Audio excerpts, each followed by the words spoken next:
रानीगंज के विधायक तापस बनर्जी ने 61% विकास कार्य पूरा करने के बावजूद सर्वश्रेष्ठ विधानसभा का दर्जा न मिलने पर निराशा व्यक्त की है।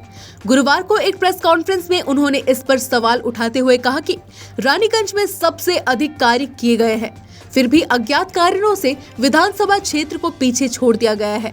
विधायक ने बताया कि 2023 से 24 में लगभग 1.3 करोड़ रुपए की राशि से रानीगंज क्षेत्र में 61% कार्य पूरे किए गए हैं, जबकि पांडवेश्वर ने केवल 51% कार्य पूरा करके शीर्ष स्थान हासिल किया है।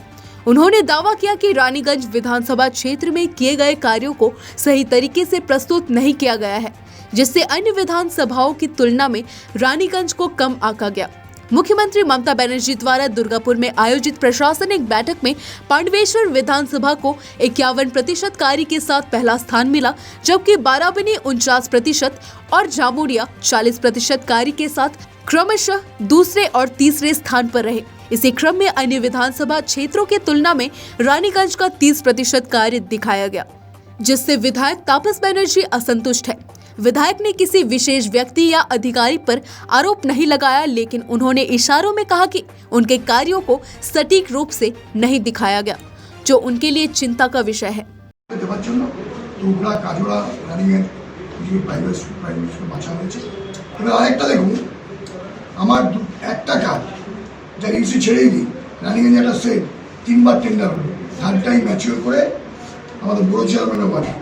রানীগঞ্জের সেট কভার চলছে টেন্ডার, এটা থার্ড টাইম কল হলো রানীগঞ্জের স্পোর্টস এন্ড কালচারাল সেন্টার।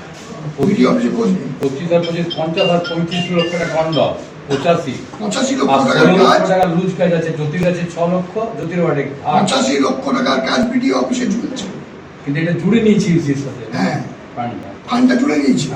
85 লক্ষ টাকার কাজ ইউসি টেন্ডারের জন্য ঝুলছে এবং টেন্ডারটা আমার বাড়িতে হচ্ছে না, ভিডিও অফিসে হচ্ছে। আরেকটা হতে পারে টেন্ডার কেউ ফেলছে না, মানে আমার তো কোনো কন্ট্রাক্টর নেই যে তুই ফেল দেখানি করগা, আম পাবলিক যে খুশি ফেলতে পারে। তারা কে ফেলবে না ফেলবে আমি ওদিকে জীবনে তাকাইনি, তাকাবো না। আমি তো বলছি কন্ট্রাক্টর গল্পই নেই, আপনাকে আমি রিপিট করছি। আমি রিপিট যদি ওটা 19 তারিখের বদলে 15 তারিখে ইউসিটা আসতো, ওটা 61%, যে কাজ 7 মাস আগে কমপ্লিট। এটা 2 দিন পরে ইউসি বাড়ালো। আমি যখন সেদিন দেখলাম তখন এই ভিডিওকে বললাম, আরে বসে আমার হিসেবে 61%, 7 মাসে কাজ শেষ হয়েছে। তখন পরে যে কোনো কারণে ভুল হয়েছে আমরা ইউসিটা পাঠিয়ে দিচ্ছি। 19 তারিখে ইউসি পাঠালো। কমিটি কবে এসছে? 16টা 17।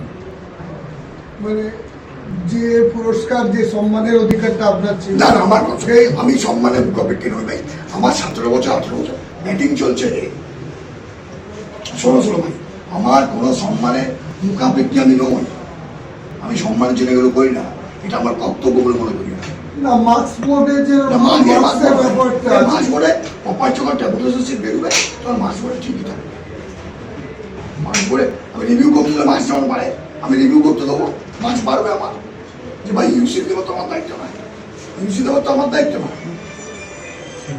रानीगंज से सत्यनारायण सिंह की रिपोर्ट।